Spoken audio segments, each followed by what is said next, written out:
The plow trucks and their rotary spreader devices put out all that salt on roads and highways, but there's a certain understanding about road salt and super low temperatures for some highway superintendents. I think it's less effective under 18 degrees or so. States like Maine, Michigan, and Ohio also use salt brine and even a beet juice mixture on their roads. It can be expensive to install storage systems and tanks, as the town of Clarence did at its highway complex, but liquid de-icer use makes dollars and cents for them. Spread more evenly and be applied to the road better. But other than that, liquid de-icers have been around for decades.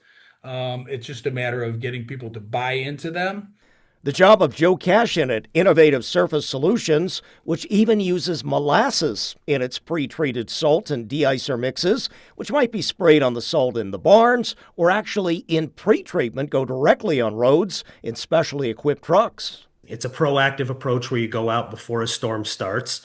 And the goal of it is to get some sort of material down, whether it be sodium chloride brine, magnesium brine, calcium brine, whatever it might be. You're trying to get that material on the ground before the snow and ice falls so that you can break the barrier between the pavement and the snow and ice. I always use the analogy of a Coca-Cola.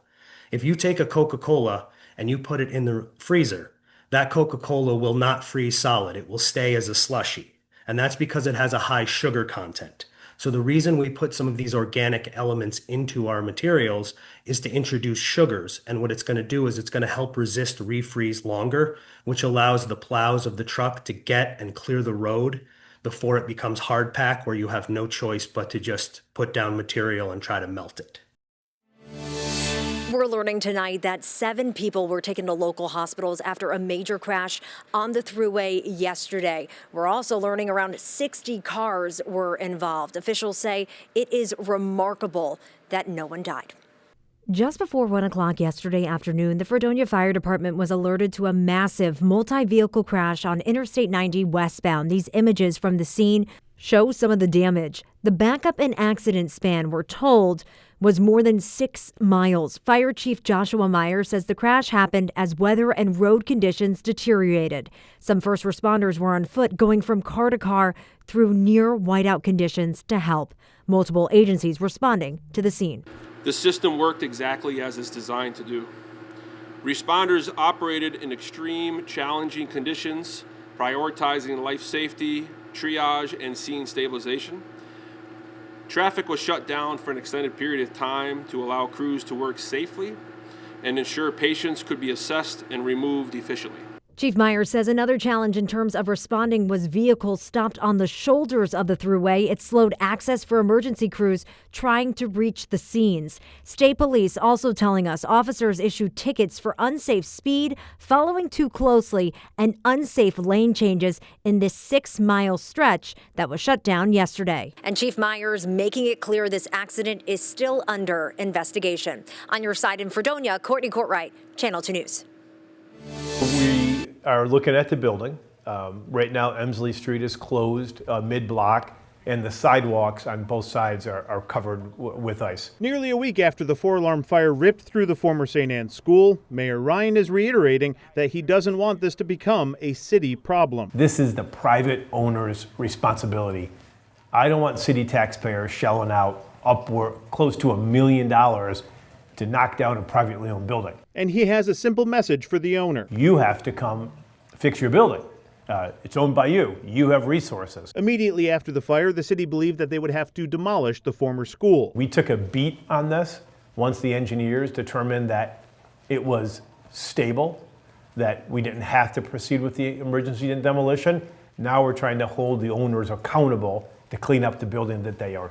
To your knowledge, have you been able to talk with the owners since the fire? I know, my understanding, they were out of town for a little while. No direct contact with the owners yet. Just before the fire, ownership of the property apparently transferred, according to the mayor, further complicating matters. It wouldn't surprise me if very soon both owners are pointing at somebody else and saying, they own it.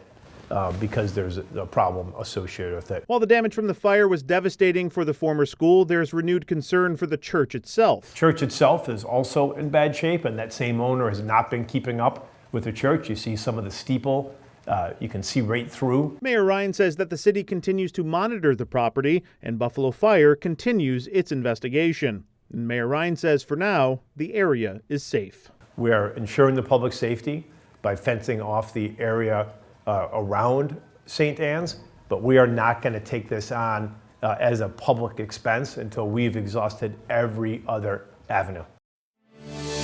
Biometric data involves information obtained through the technological processing of an individual's physical, biological, or behavioral characteristics that can be used to establish their identity. Things like facial geometry, fingerprints, voice prints, iris or retina scans, and hand or finger geometry. Both bills seek to establish a law requiring that retail outlets and other commercial establishments post conspicuous signs to advise customers and visitors that their biometric data is being collected. Both versions also call for the prohibition of selling the collected data to third parties and fines for violators of the new law. But the one proffered by Democrat Lawrence Dupre provides an exemption for financial institutions and government buildings, while Republican Lindsay Larigo's version does not. One, I think it's really just more about making sure that government institutions, we're holding ourselves to the same standards that we're holding others to, but government and financial institutions would already follow state and federal law on this matter, but I think it's important to include them. There's just small differences concerning some of the institutions and maybe the fines,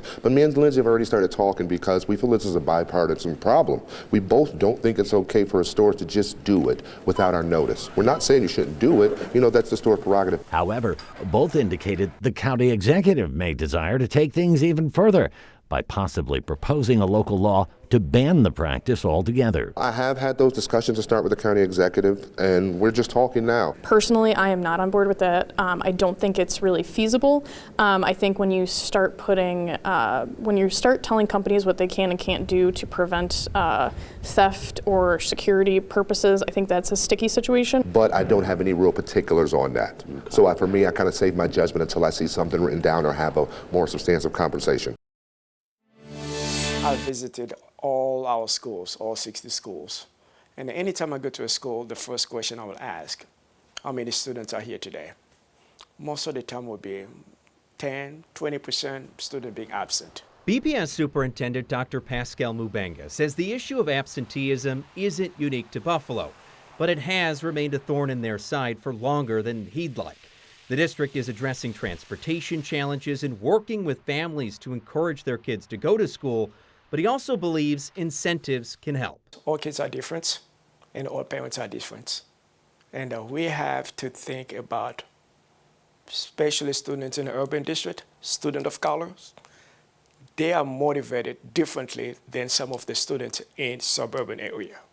So I understand this is not going to be unanimous support. There are going to be folks that's going to be against. Students who miss no more than one day a month are entered into a district-wide lottery. 3 students are selected and will win $500, $300, and $200 for a total of $1,000 a month, starting next month. The program is being funded by Say Yes Buffalo, not the district. David Rust is their CEO. Our job is to support attendance initiatives here. I'm sure the district will be measuring the output of this. Are we seeing greater attendance scores across the district? Certainly it's going to provide real incentive for students to go to school on a more regular basis. Rust adds that regular attendance is one of the highest predictors of student success.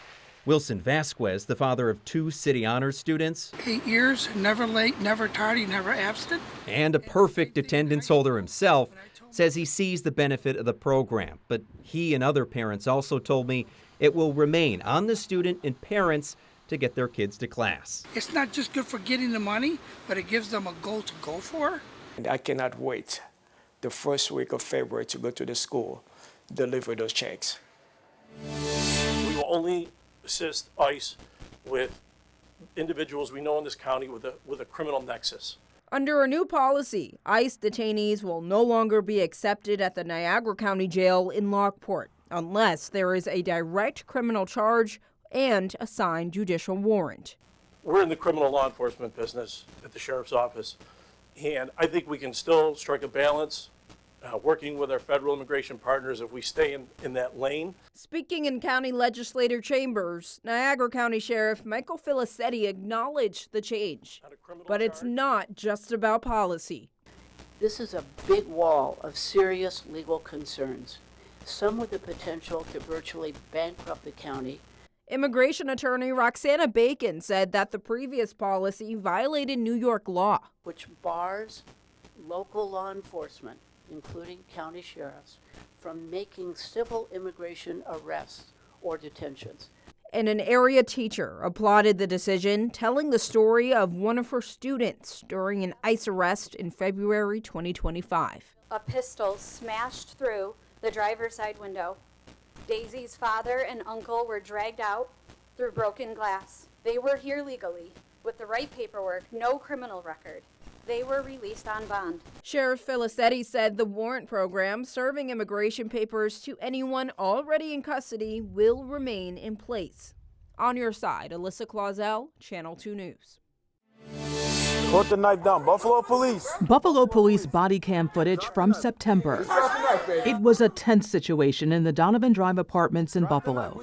A woman identified as 38-year-old Cynthia Gilbert was shot by a Buffalo police officer. She was told several times, drop the knife.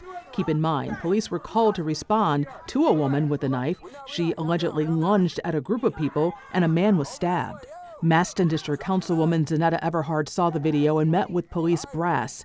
She calls it disturbing and traumatic. Do you think it was justified or not from your point of view? I mean, from my point of view, I do, right? Because that's what police officers are there for. They're there to protect us. If someone is coming at me with a knife, and I potentially could lose my life, yes, we hope that police officers will step in and protect us, right? Absolutely. So yeah, in that case, I do definitely believe that it was justified. She's also concerned about the trauma, making sure all parties involved, including eyewitnesses, are getting resources to deal with trauma. Violent things happen in our community, whether it's at the hands of a citizen or police officers, but we also have to make sure that we're taking care of the mental health of the residents and we're dealing with the trauma. The Erie County DA determined the officers were justified and cleared of any criminal wrongdoing. The woman shot remains in jail, charged with attempted murder and attempted assault. On your side, in Buffalo, Claudine Ewing, Channel 2 News. Joe Bongiovanni struggled to keep his composure when speaking of the unwavering support of his family, several of whom wept before leaving court during what was a 6.5-year legal ordeal since his arrest in 2019. Originally charged with taking bribes in exchange for tipping off drug dealers, after 2 lengthy trials, Bongiovanni was acquitted of bribery counts, but still found guilty of using his position to shield drug dealers from investigations and providing them with the names of informants. Prosecutors had pushed for a 15-year sentence, saying Bongiovanni's crimes were worsened because he was in a position of trust and sworn to uphold the law. And then you discard that to protect your friends and use that information for their benefit. Yes, it makes it, we believe, made it a more egregious type of crime. In court, Bongiovanni proclaimed his innocence, telling the judge, I respect the judicial process, I really do, but I cannot accept the outcome of this case. Your Honor, I am innocent and will continue to fight until my name is cleared. Striking the defense table with his hand for emphasis, Bongiovanni's voice rose to a crescendo when he added, I loved my badge, I loved my job. He stands guilty of something that he didn't do. Bongiovanni's lawyers pushed for a sentence of 2 years home confinement, which would keep him out of prison entirely, citing their client's age, 61, his bout with skin cancer, and the potential danger which lurks for former cops behind prison walls. Who are the people who are there? They're mainly drug offenders and gun offenders that Mr. Bongiovanni helped take off the street. So it's an extremely dangerous place for him and a very difficult place for him to serve. He's going to have to serve time in protective custody. But not right away, as the judge agreed to allow Bongiovanni to remain at home until his appeal of today's sentence can be considered. New documents reveal the Buffalo Sabres hired Ostroff Associates to lobby lawmakers for funding for arena renovations. We still don't know much about the conversations surrounding the potential use of taxpayer funds. In terms of a timeline, that's not entirely clear either, but we do know it would happen after the 2 big events coming to the arena this year. Certainly needs work. It's 30 years old. I think it's the oldest hockey building in the NHL yet to be renovated or have at least a major renovation. So it's something we're talking about. I feel like there's a lot of mind share on what needs to happen, particularly at the waterfront and canal side. The NCAA tournament in March and the NHL draft in June are expected to draw thousands of spectators to Western New York. At the draft announcement last week, the Sabres chief operating officer told me that plans for the Key Bank Improvement Project are still being sorted out. I think everybody knows, whether it's the governor, county exec, or the mayor, that this building is the catalyst for that. So there's a lot of serious discussions around it, but they're still relatively early. Two on Your Side reached out to the lobbying firm Ostroff Associates, and we're still waiting for a comment. Your family, your future, your fight is the theme of Governor Kathy Hochul's 2027 budget proposal. It's $260 billion. This is not an austerity budget, but it is a disciplined one. The budget includes new spending for child care. And this year alone, we'll invest $4.5 billion in child care to expand access, reduce costs for working families. And while it varies across the state, for our neck of the woods, statewide, we're investing $1.3 billion in a different but equally ambitious approach.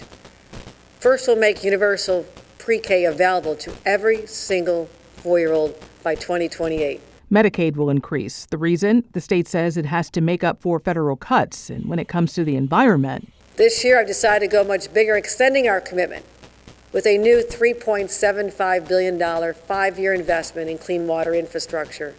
It protects public health and supports the building of housing that New Yorkers so desperately need.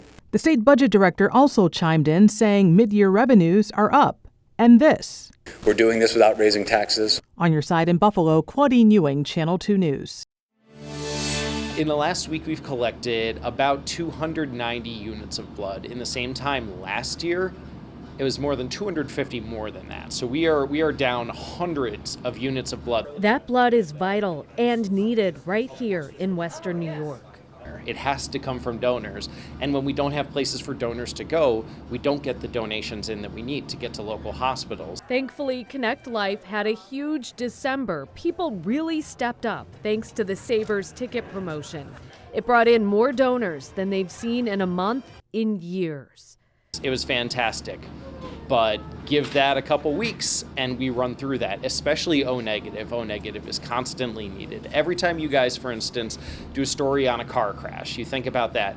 You can need up to 100 units of blood for a car crash victim. And when somebody comes into the hospital grievously injured and needs a lot of blood, the first thing they're going to do is give them O negative because they know that's not going to cause a reaction. Besides the weather, people getting sick and going on vacation can also be a reason for lower donations. So, if you've never done it before, donating blood doesn't take that long. You bring a photo ID, you get a quick physical, you take 5 to 10 minutes in the chair, and then you get some snacks afterwards. Everyone loves the snacks. We'll send you home with a gift. This month it's Bill's socks. I know it's less exciting than it was about a week ago, but we will next month in February have Bandit shirts because I know people can start getting excited for that.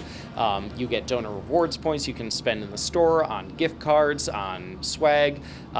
We really want to make sure that our donors feel thanked for coming in because you're giving a piece of yourself to make sure that somebody else in Western New York is going to be able to live.